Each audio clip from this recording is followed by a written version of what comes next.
Hey, I'm Jeremy, and I think it's time we talk about the substance. Let's go. You are.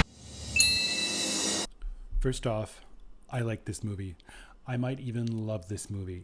It is a wild and crazy ride, and people are going to lose their fucking minds. Hello. To me, you made a very special movie. I did. It's really something. It's like nothing I've ever seen before. It was directed by a French filmmaker named Coralie Farja, and it stars the iconic and legendary Demi Moore, Hola. as well as Andy McDowell's daughter, Margaret Qualley, and Dennis Quaid, a man who agreed to play Ronald Reagan in a movie in 2024. The story is super simple. Demi stars as a famous Oscar-winning actress who now hosts an aerobics type show on TV, and she gets fired because she turns 50 and apparently she's too old to host that show. And then she gets the opportunity to become a younger version of herself with this mysterious substance. And then chaos ensues, obviously. This movie, how do we describe this movie? It is riveting Yes. and shocking. And it's a comedy. So this won Best Screenplay at the Cannes Film Festival back in May. And that's kind of shocking to me because I found that the screenplay is actually the movie's weakest link. And by, I mean precisely the dialogue. It didn't stop me from enjoying the film, but sometimes like the basicness of the dialogue, it kind of took me out in a few scenes. I hate to say it, but you could kind of feel that it wasn't written by like a native English speaker. And throughout the movie, I kept translating the dialogue in French in my head. And I'm like, oh, like it actually makes more sense in French in terms of the French sensibility and like humor.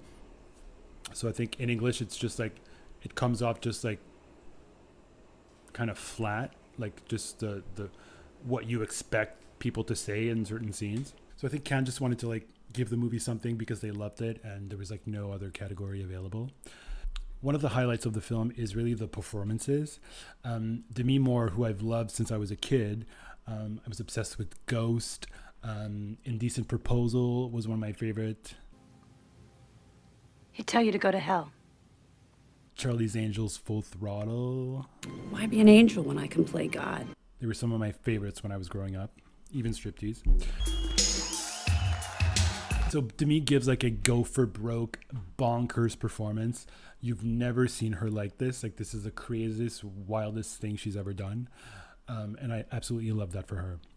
I saw it as a challenge in the best way because I look at material that pushes for things that push me out of my comfort zone. And if something scares me a little bit, I usually know that there's an opportunity in that on the other side will make me a better person and hopefully a better actor.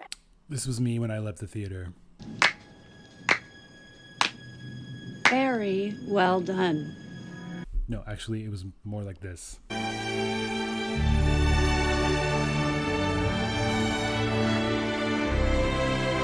Margaret Qualley, who's always fun, gives another great performance, like not one false note.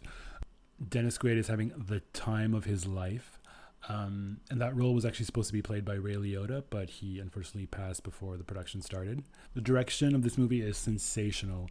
Coralie gets like a lot out of her actors, and all the scenes are set up for like maximum effect. She's also part of the editing team, which is also great. The film is 2 hours and 20 minutes, but you do not feel the length at all. The pacing is perfect. Editing for me is really natural with directing. I don't work alone. Like I worked with two editors, Jérôme Eltabé and Valentin Ferron.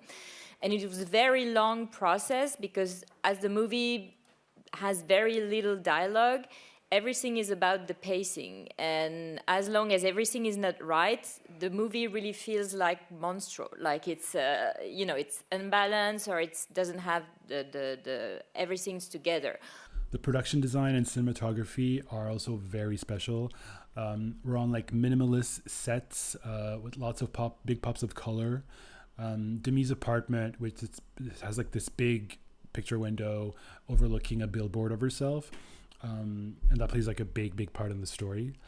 And the bathroom in her apartment is all like sterile white tiles, and it's perfect for all the crazy shit that goes on in that bathroom. We spend a lot of time in the bathroom in this movie.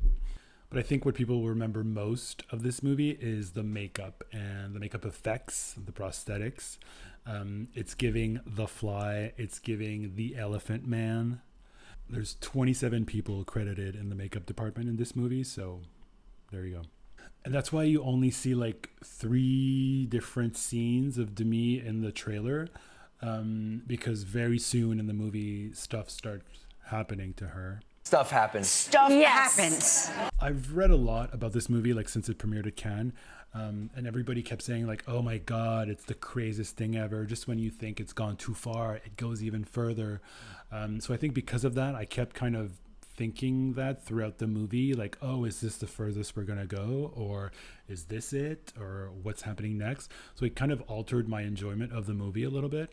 And to be honest, like I might enjoy it more on a second viewing because I won't be like waiting to see what's going to happen. I just know what it is and can like just get into it.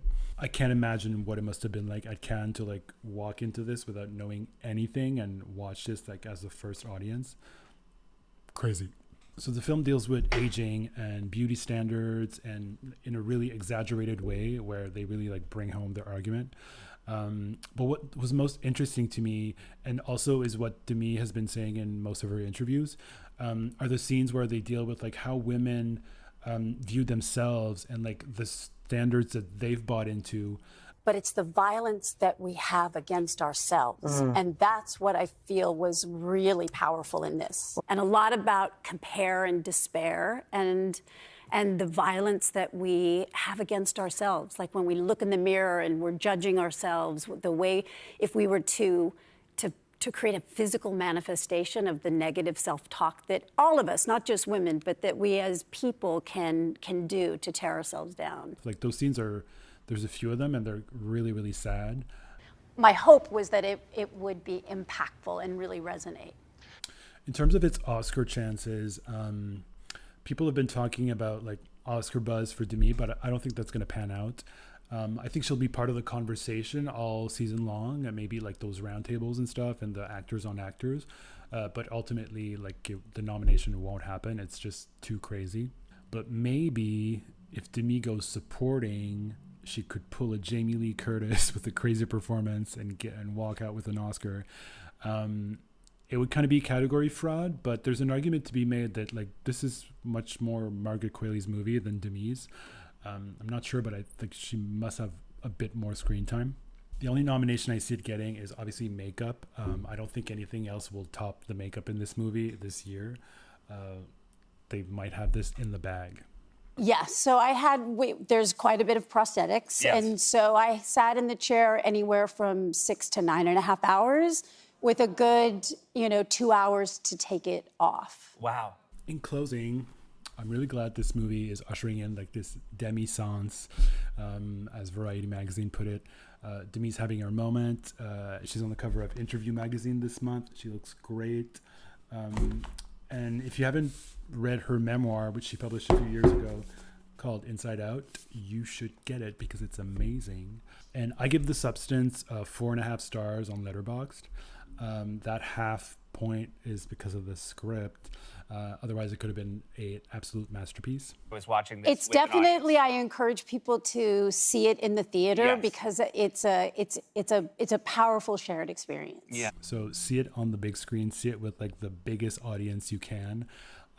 It's definitely the best way to experience this movie. Public service announcement, brace yourself, but it is an incredible performance to me. Thank you so much. So much. Cannot wait to hear what you guys think about The Substance.